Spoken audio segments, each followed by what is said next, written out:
Pumapasok kayo ng alanganin.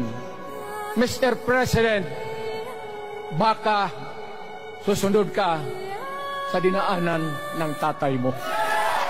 Diyan ako takot. Ayaw ko mangyari sa iyo yan.